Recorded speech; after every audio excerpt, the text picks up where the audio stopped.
Amigas e amigos, ninguém pode alegar que não conhece o manual deste governo do presidente Jair Bolsonaro. Até a telespectadora ou telespectador mais desinformado da Rede Globo de televisão, basta pensar um pouco. Evidentemente que eles procuram tirar essa condição da pessoa pensar, raciocinar, para chegar a conclusões óbvias do que significa um governo com esse perfil ideológico, com esse viés ideológico, já que eles gostam muito de usar este termo. Tem, evidentemente, o discurso, que é um discurso enquadrado na lógica da ideologia da extrema-direita, desses comportamentos pré-Revolução Francesa que eu tenho falado aqui, contra a civilização, contra o que se acumulou de conhecimento científico, de produção cultural e etc. Tem tudo isso, que é um discurso aí, feito sob medida para os cachorros loucos, essa turma que vive aí, com esses comportamentos mais absurdos, comportamentos completamente de pessoas esvaziadas, de cognição social, de conteúdo humano, pessoas que você não consegue, enfim, interagir. Isso é clássico. Na época do nazifascismo se falava isso, se comentava muito, e se produzia muito teoria sobre isso. Quer dizer, como é que você vai argumentar com um cidadão que pensa lá com a cabeça no século XVII, XVI, sei lá? Como interagir com esse tipo de gente? Aqui no Brasil é isso aí. Como interagir com um cachorro louco, que fica aí repetindo a ideologia do século do escravismo, do colonialismo e tal, que não assimilou as ideias aí da independência, da abolição, da república, da Revolução de 30, das constituições, da luta contra a ditadura do Estado Novo, da luta contra a ditadura militar, essas lutas sintetizadas nas constituições de 46 e de 88, as pessoas não metabolizaram isso, não metabolizam essas pessoas que vivem repetindo exatamente esse discurso aí, da extrema-direita, sexista, homofóbico, misógino, racista, xenófobo e tudo mais. É isso, a pessoa desprovida, esvaziada de cognição, de sentimento humano. Ela é incapaz de olhar para outra pessoa e ver um ser humano. Entre eles mesmo, como eles se tratam, a gente vê aí, só observar os tratamentos, os pronunciamentos dessa ministra, por exemplo, aí, Damares não sei o quê, do ministro da Casa Civil, Onyx Lorenzoni, e a sua base, que foi eleita aí, essa turma aí, é uma coisa assim muito rebaixada. O presidente, os comportamentos aí da institucionalidade, que eu chamo aqui do espectro da Operação Lava Jato, é uma coisa muito rebaixada. É impossível a gente chegar, gente, vamos discutir aqui o que interessa efetivamente. Eu disse no vídeo passado, não à toa, que o Bolsonaro fugiu das questões essenciais nos dois discursos que ele fez, na posse. Não falou de questões sociais, não falou da questão econômica, e ficou repetindo os seus bordões, os seus chavões, sob medida mesmo para cachorro louco engolir. É o que eles conseguem digerir pela sua ideologia, pelo viés ideológico da extrema-direita pré-Revolução Francesa. Não dá para exigir mais dessa gente do que isso. Elas assumiram isso, assumiram. Eu sou mesmo troglodita, sou cachorro louco, sou doido, varrido e tal, e sai por aí se comportando como tal. Gente perigosa, inclusive. Violenta, dada a violência, a ideologia da arma, da porte de arma, essas coisas todas. Gente que tem um pendor, uma predileção à violência.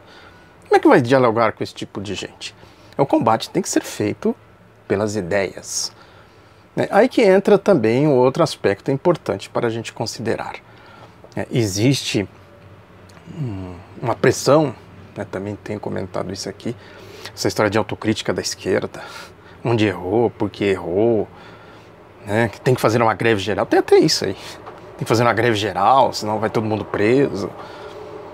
Sem considerar as coisas na sua concretude.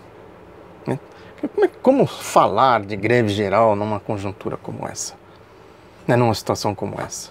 Quem seria mobilizado para fazer a tal greve geral? Com qual meio?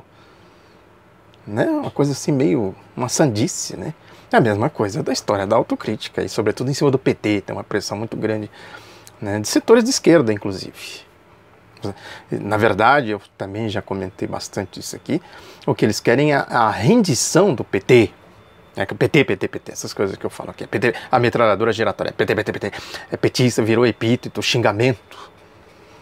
Na boca dos fascistas, todo mundo é petista. Quem não está com eles é petista. Está do outro lado é petista. Por aí já se tira a conclusão de que se trata mesmo de cachorros loucos, de gente ensandecida. Incapaz de uma interação, de uma interlocução, de discutir essas coisas que eu falo aqui. Então, senhor, ô doido, vamos pegar aqui a Declaração Universal dos Direitos do Homem. Pegar aqui a declaração lá da independência americana, as questões da Revolução Francesa. Vamos pegar aqui as formulações, ao longo do século. Vamos discutir isso aqui. Aí ele começa a falar, não, você é gay, você é petista, Aí dentro de petista, então, você é gay, você sei lá o que é. A gente, enfim, não dá nem aqui para imitar o tipo de comportamento dessa gente, Que você começa a olhar para o sujeito e fala, puta, eu soltar um palavrão aqui, porra, como interagir com esse tipo de gente? É uma impossibilidade física, para não dizer moral, intelectual. Agora, é importante isso aí, de outras formas e tal, está no discurso das autoridades do governo, a começar pelo presidente da República, está nos editoriais. Eu li aqui no vídeo passado o editorial do Grupo Globo, dizendo que é o editorial do Estadão, mesmo da Folha, Nesse editorial do Globo, especificamente, ele diz isso aí, que é o Lula petista, tem que conter os petistas, lá, e fala os seus satélites, lá no subterrâneo, da institucionalidade, da vida social, da dinâmica social e tal. Ou seja, tranque a senzala, não deixe ninguém sair da senzala, que eu falo que é a rataria pretoriana midiática, esse cordão de isolamento aí que a mídia cria com colunista, comentaristas e etc, etc. Obviamente, os editoriais, sempre digo aqui, são importantes, que eles soltam o verbo nos editoriais, principalmente o Globo e o Estadão.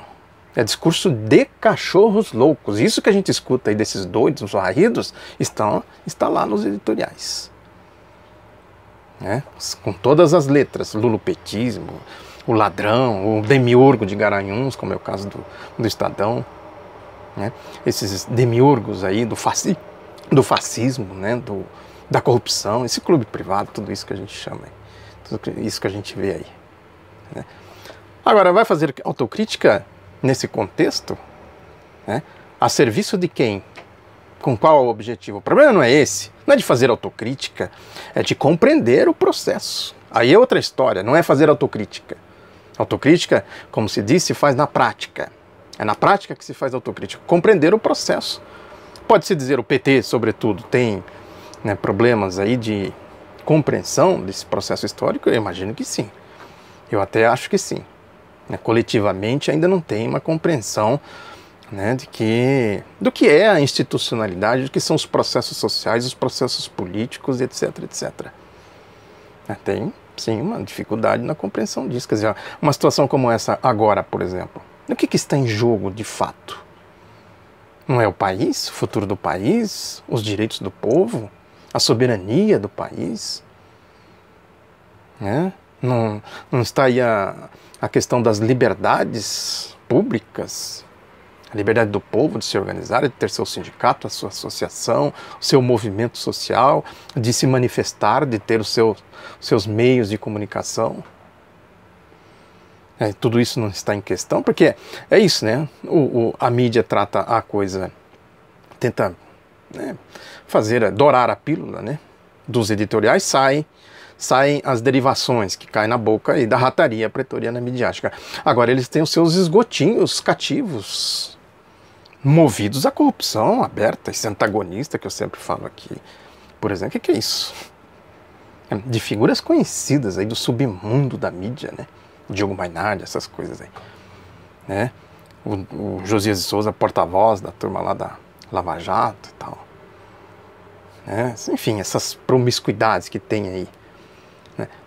É importante entender isso num contexto de uma engrenagem, da engrenagem aí desse sistema, do que foi o golpe, né? A marcha golpista, a marcha dos cachorros loucos, do que foi a farsa do mensalão, do que foi aquela trama lá do Palocci. Sempre que lá foi um ensaio, começou ali o negócio do caseiro, não sei o que e tal.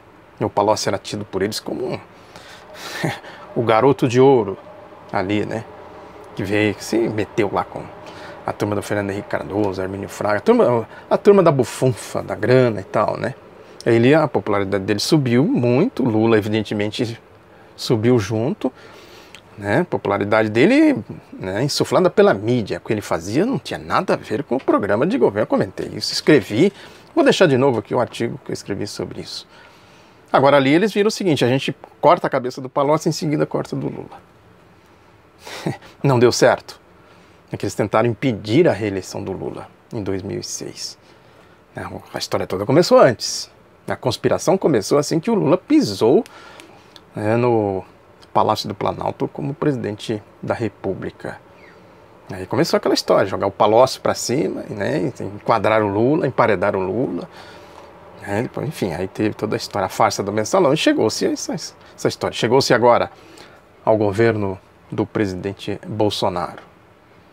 Agora, isso também é importante ligar com a história, para se compreender a história. Aí a gente chega no concreto, agora, é isso aí, essa agenda, né, que eles chamam de agenda de costumes, aí, esse moralismo aí de gueto, né, falso moralismo, moralismo de fancaria, tem comentado, falado, aliás, estão usando esse termo por aí. Esse termo eu uso aqui há muito tempo, moralismo de fancaria, quer dizer, é o falso moralismo, a dupla face, a pública e a privada. É o moralismo da corrupção, é o moralismo da Lava Jato, enfim, para resumir a questão, é isso aí. O moralismo da Globo, do Grupo Globo. Existe coisa mais falsa do que o moralismo do Grupo Globo? Os editoriais, eu tenho comentado muito aqui, os editoriais absurdos, né? Já falei, enfim. Só estou enfatizando, né, para a gente entender o que é o falso moralismo. E chega nas questões sociais. Como é que fica, por exemplo, essa história do emprego, né, da regulação das relações de trabalho? Quer dizer, essa juventude que está entrando aí no mercado de trabalho, quem acha emprego, né, tem isso. Eu estava vendo aí uma estatística dessa empresa Cato, 78% dos brasileiros têm como esperança em 2019 arrumar emprego. 78%. Quem está empregado certamente não está contente com o emprego, né, almeja uma coisa melhor e tal. E como? Com essa, o Bolsonaro disse, né, aprofundar a reforma trabalhista para chegar a algo próximo da informalidade. É o trabalho escravo. É a recomposição das margens de lucros e tal, a questão do capital e trabalho. Aí fica aí os trabalhadores, muitos trabalhadores, né, desinformados e tal. Inclusive alguns aí que entram para a turma dos cachorros loucos, né? Capitalistas sem capital, como se diz por aí. E como é que vai... Como é que acontece isso na prática? Isso é programa de governo. É programa de governo. O salário mínimo agora, o reajuste do salário mínimo. O Bolsonaro já deu uma facada no salário mínimo. O Estadão faz um editorial dizendo que não, isso foi importante, economiza não sei quanto. A lógica deles é essa, é de economizar. Economizar significa o seguinte, arrancar o couro do povo. Isso é economizar para eles, o Estado está economizando. Eu falei aqui, entender o viés ideológico, é importante ver o orçamento rachado no meio, dividido no meio. Tira daqui, tira desse teto para pôr nesse teto. Economiza aqui, ó. Deixa o miserável passar fome aí, o desgraçado desse povo. Deixa aí. Economiza aqui para manter aqui. A essência da questão social, né, da distribuição de renda, essas coisas todas que tem. O salário mínimo é importantíssimo na distribuição de renda, a aposentadoria, os serviços sociais, da previdência social. Tudo isso faz parte de uma lógica humanista, né, do papel do Estado com sentido humanista. Quando eles falam reduzir o papel do Estado gigante, aí vem com a história, né, que tem corrupção. Eu já comentei também isso aqui. Compare a corrupção no setor estatal e no setor privado. Pegue os dados da Receita. A sonegação, a evasão de divisas, a lavagem de dinheiro e tudo mais. Compare e veja onde está a corrupção. Aí cria essa imagem de que no Estado só tem corruptos, que tem não sei o quê, que essa história aí como eles dizem, de político, né? Põe cargo político, de confiança, não sei o quê, tal. Nas empresas privadas eles põem cargos para quem? Quem assume a direção das empresas privadas? Como é que funciona ali? Lógico, é evidente, ninguém, né, seria, né, insano a ponto de não defender que se moralize as coisas. Essa história de Caixa 2, por exemplo, que a Lava Jato varreu tudo para debaixo do tapete, precisa moralizar isso aí. Deveria ter medidas mais duras para se moralizar. No governo Lula, no governo Dilma, se adotou, né, muito. Os dois governos adotaram, né, muitas medidas. Né, pode dizer, foram insuficientes, claro. Mas tinha medidas de controle, sim. Né, isso foi reforçado e tal, né. Agora, o problema, o vício a lógica já vinha. Eu falei aqui do relatório do senador José Paulo Bisol, né, da privataria, das comissões, enfim, o documento interno da Petrobras em 2002, tá, essas questões todas que a Lava Jato simplesmente pegou num pacote e jogou para debaixo do tapete. Para quê? Descobrimos o maior esquema de corrupção no Brasil. Descobriu e fizeram o quê com esse esquema? Nada, além de fazer a politicagem. O falsário Deltan Dallagnol publicou lá, fez aquele PowerPoint lá, né, falso. Em cima daquilo o Sérgio Moro julgou, depois entrou o espectro da Operação Lava Jato, lá da turma lá, né, do Gebran, compadre do Sérgio Moro, lá no TRF4, chegou no STF, rachou o STF e tal, pressão dura da mídia em cima, até chegar essa afronta à Constituição, que foi, né, a decisão pela prisão. O processo todo é uma farsa, né? Não tem o devido respeito à Constituição, ao processo legal e tal, a defesa, amplo direito da defesa, a consideração das provas materiais, né, da defesa, todas essas coisas que a gente sabe aqui. Os métodos totalitários, autoritários, ditatoriais, sobretudo do ex-juiz Sérgio Moro. Agora ele assume prometendo fazer a mesma coisa, afrontar o Estado democrático de direito. É isso. Aí está o manual, né? Quer dizer, na frente vai essa turma aí do moralismo de fancaria, fazendo esse onix. Vamos tirar todos os petistas aqui, tirar os petistas para pôr fascistas. Essa é a lógica dele. Né? Tira os empecilhos do caminho, né? Quem vai se opor à marcha, quem vem marchando atrás, em marcha batida. Paulo Guedes, super-ministro e tal. O discurso de posse dele. Olha aí onde está a essência da coisa, na questão social e na questão econômica. As coisas se relacionam e, consequentemente, isso vai para a institucionalidade. Logo, tem que ter um discurso fascista contra o que a gente chama de esquerda. O socialismo, o comunismo, eles vêm falando isso. É socialismo, é comunismo, é não sei mais o que, não sei mais o que. O manual é esse. Essa discurseira de cachorros loucos. Né? Aí faz a limpeza, a perseguição política. Né? Consequentemente, o caminho fica desobstruído para vir o quê? Para vir a marcha da tropa de choque. Né? Que foi o discurso do Paulo Guedes na posse, né? Como super-ministro da Economia. Um discurso chantagista à classe política. Isso aí, né? Discurso da Lava Jato, classe política. Tem que ajudar a fazer o quê? Ele diz a reforma da Previdência. O que é a reforma da Previdência? Senão, né? Essa história, o Brizola falava isso. Que adianta ter estabilidade, ter não sei, que eles dizem, né? Estado enxuto, não sei o quê, mas e o povo? Vai fazer a reforma da Previdência para quê mesmo? Se não para meter a mão no orçamento ali da Previdência e jogar no teto da direita. E o povo? Vai sobreviver do quê? Vai se aposentar como? Né? Sem contar outras questões, a questão da seguridade social, etc, etc. Não tem nem para o povo, é isso. É uma lógica de costas para o povo. Né? O Estadão elogia, né, essa história do salário mínimo, da facada, né, economizou. A direita ganhou o que eles economizaram, passando a mão no reajuste do salário mínimo. Aí diz aqui que com a conta de juros obtém-se o resultado nominal do setor público, um buraco de 419 6,40 bilhões de reais, correspondente a 6,71% do PIB. Aí diz, para comparação, o governo italiano foi severamente pressionado pela Comissão Europeia no fim do ano passado, porque seu projeto orçamentário previa um déficit nominal de 2,40% do PIB em 2019. O governo cedeu, mas as negociações continuavam no fim do ano passado. Aí diz, o Brasil é campeão da dívida pública entre os países emergentes, isso afeta a sua imagem, custo de financiamento do governo, né, e vai por aí e tal. A lógica é o mercado da dívida pública, dos títulos públicos, onde eles metem a mão no orçamento.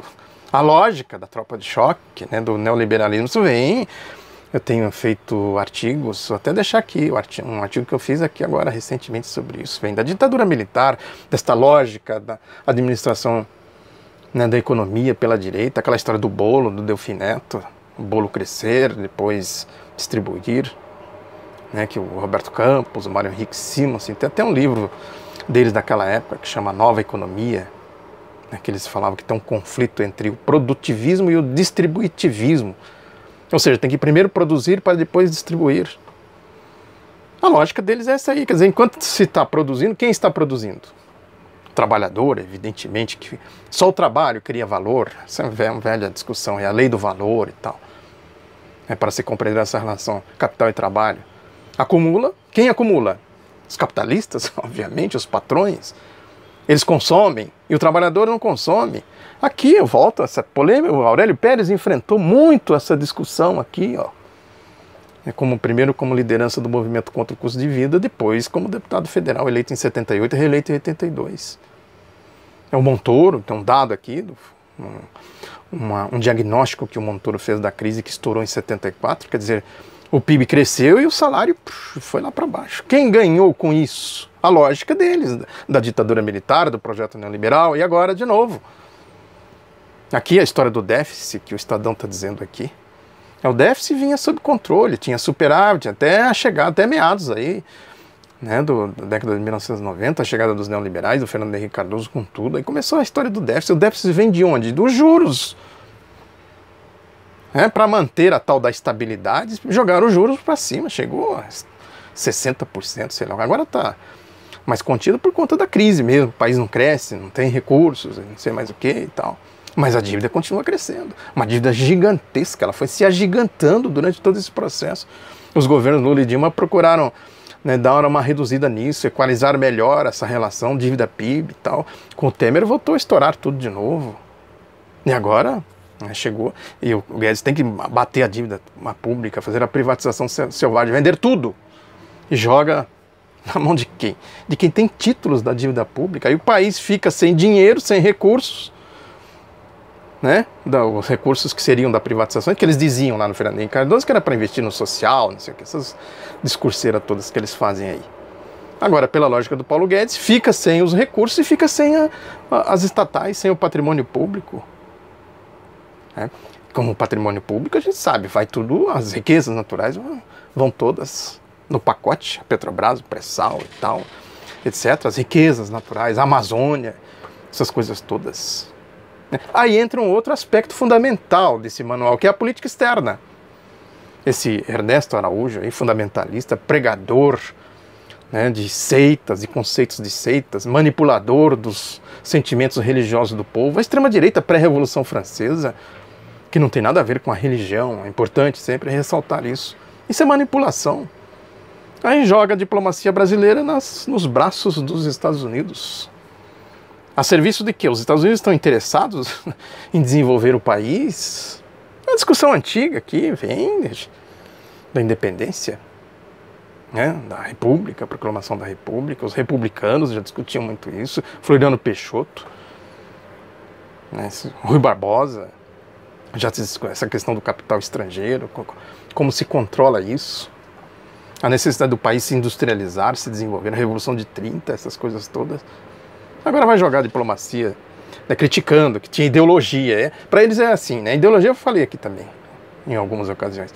Ideologia para eles é alguma coisa assim como se fosse vendida no mercado. Tá? Tem ideologia assim, ideologia assado e tal, né? Nós não temos ideologia. Né? Vamos acabar com o viés ideológico, nós não temos ideologia. É um raciocínio típico para cachorro louco engolir. Eles só conseguem metabolizar isso aí pela lógica deles. Que tinha ideologia, agora não tem mais ideologia. Essa é a ideologia do golpe, né? De dar golpe na praça. E com isso vai tudo, né? O país fica submetido. É uma diplomacia de submissão à lógica dos Estados Unidos, que é a lógica do saque. É a mesma coisa de acreditar que foram os índios que chamaram Cabral para descobrir o Brasil. A lógica dessa gente é essa. É assim.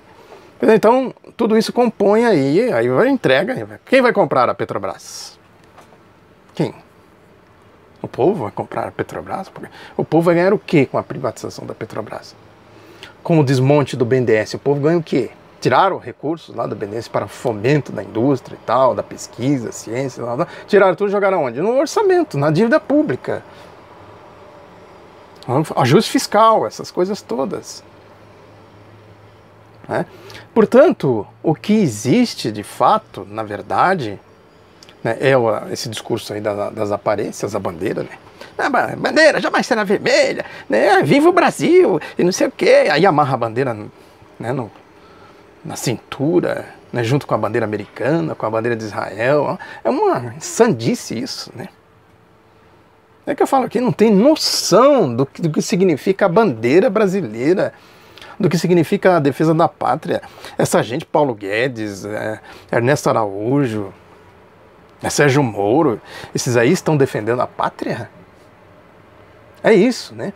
Até a telespectadora ou o telespectador mais desinformado da Rede Globo de televisão é capaz de pensar isso. Agora, por que eles não pensam? Porque fica essa pregação aí, tal, petista, comunista, essa pregação, as seitas, a mídia, os editoriais dos jornalões, etc, etc. Isso chama-se manipulação política ideológica. Ou seja, compreender isso, compreender, né, a essência, né, do que está acontecendo, né, no país é uma questão fundamental. Esta é a verdadeira autocrítica que a esquerda precisa fazer, o PT sobretudo. Compreender a essência, o que é essencial, né? O que precisa ser feito, como fazer a oposição.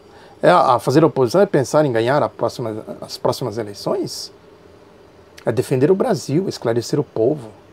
Olha, a pátria está sob ameaça, né? Precisamos defender a pátria. Defender a pátria significa o quê? Não apoiar projetos aí do governo Bolsonaro. Dizer para o povo, não, a reforma da Previdência, isso é criminoso contra o povo. Né? A reforma trabalhista, pior ainda, para escravizar. Né? E outras coisas mais aí. Não vamos apoiar isso.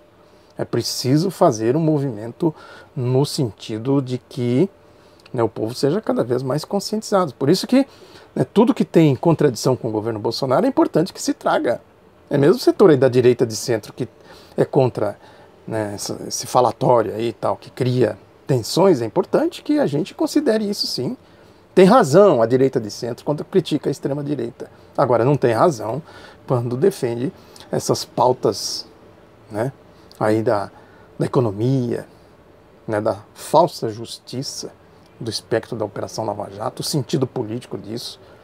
Portanto, é necessário compreender essa dialética, como se compõem as coisas, o que é essencial, o que é periférico.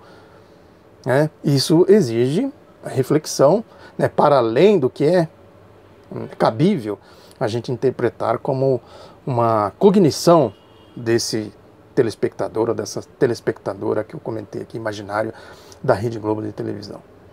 A partir de uma cognição simples, é importante a gente dizer, olha, criar as condições para que a gente diga para o povo, né, que o país está sob ameaça, está nas mãos, né, de gente que não tem nenhum compromisso com a nação, com a pátria, com a democracia, com a nossa soberania, com as nossas riquezas e etc. É isso aí. Muito obrigado pela atenção. Divulgue o Outro Lado da Notícia. Um abraço, até a próxima.